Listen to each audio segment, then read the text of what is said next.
Hello, kids at the Creek Friends. Mrs. Edwards here. Guess where I am? I'm at the preschool, and I'm here to model a true story for you today.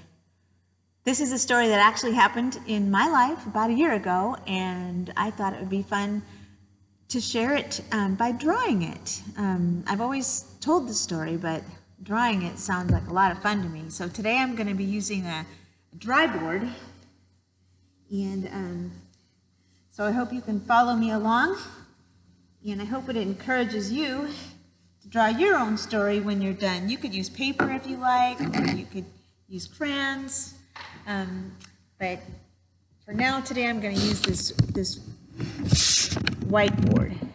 Hope you can see it. I hope I don't wiggle the table too much for you today. So I'm going to start out my drawing today with a line, and I like to use a line. We usually like to use a line at the preschool because it kind of gives us a place to draw our story, and it gives us a place to write our words when we're done. So my story today is going to begin with my backyard. So my backyard is a place where I go to relax and sit in the sun sometimes. This was a sunny day, and my setting is not indoors, it's outdoors. So I'm going to draw a little bit of grass here. My backyard has a lot of nice green grass. And my backyard also has a nice big plum tree. So I'm going to color in a little bit of a tree trunk here.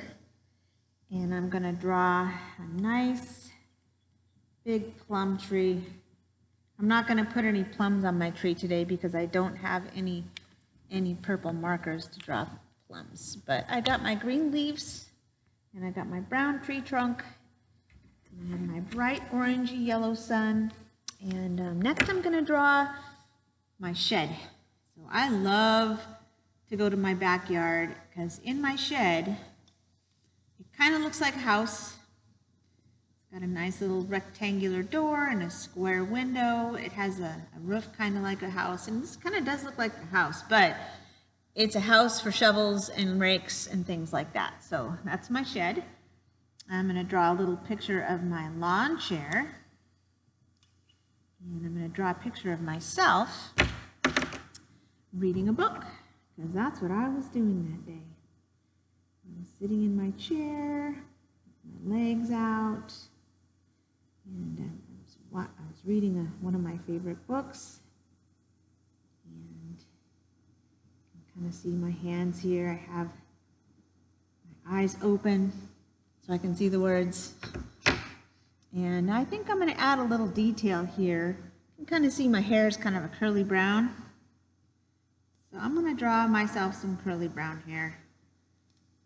My hair is not as brown as it used to be, but it's still got some brown in it. So the next thing I'm going to draw is the next character in my story. And the next character in my story is my cat. And my cat's name is Pippa.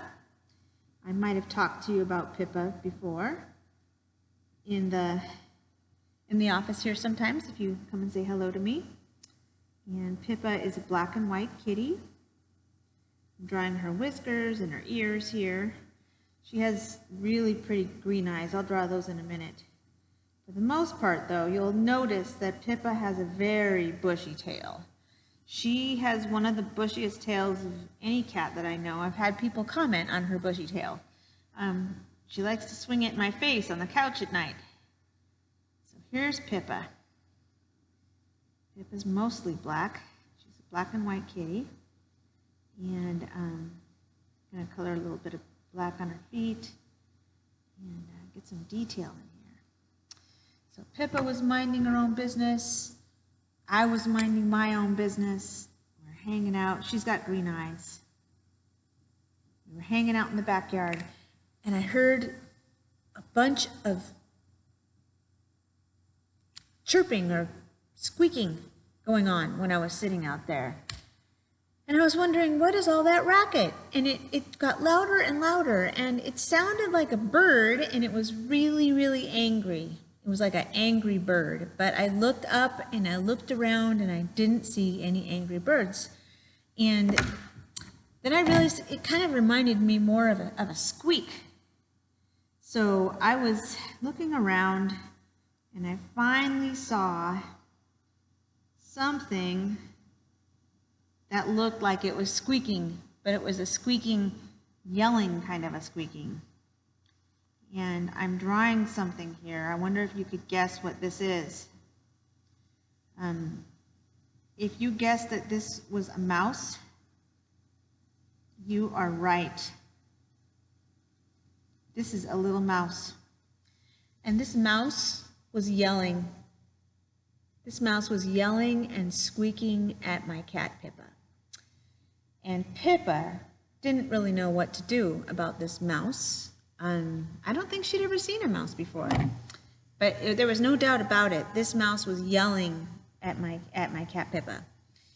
And I was trying to think of, wow, you know, what could this little mouse be saying? And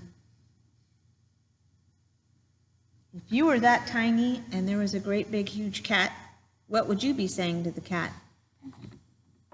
I think the cat was yelling something to Pippa. I mean, I think the mouse was yelling something to Pippa. And I'm going to write a speech bubble right here, because this is going to be what this mouse is saying to Pippa. I think that the mouse was saying, "Stop!" I'm going to write the word stop. S-T-O-P.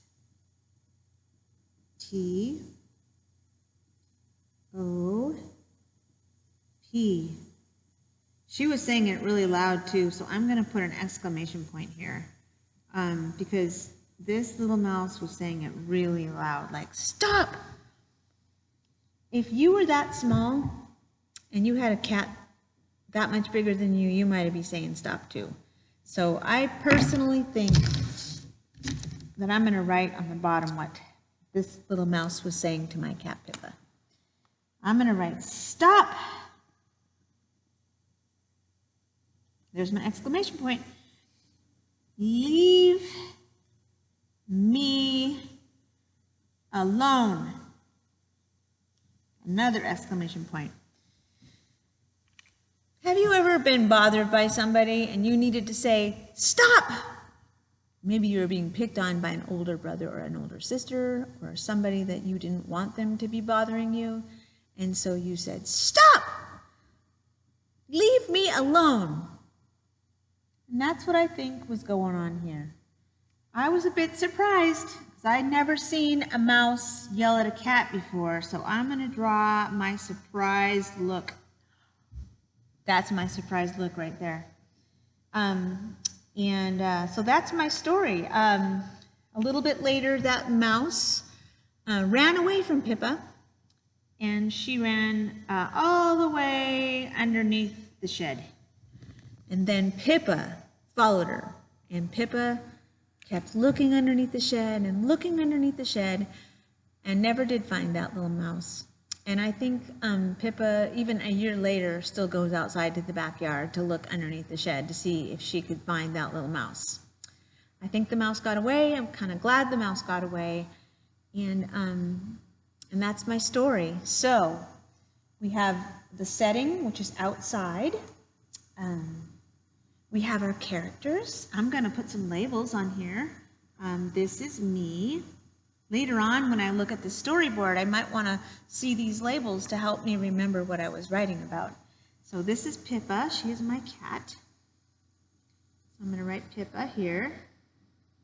And that's the mouse. Mouse. Yep, so now we have our characters of our story. We have our significant event, which is basically that mouse surprised Pippa and me for how loudly it was yelling. And then we have the words that we've written: "Stop, leave me alone." I bet you if you looked at this picture in a week, you could probably remember what this story was about.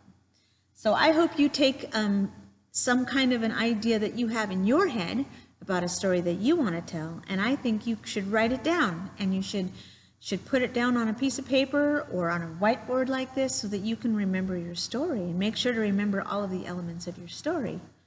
I hope you enjoyed this today. Have a great weekend.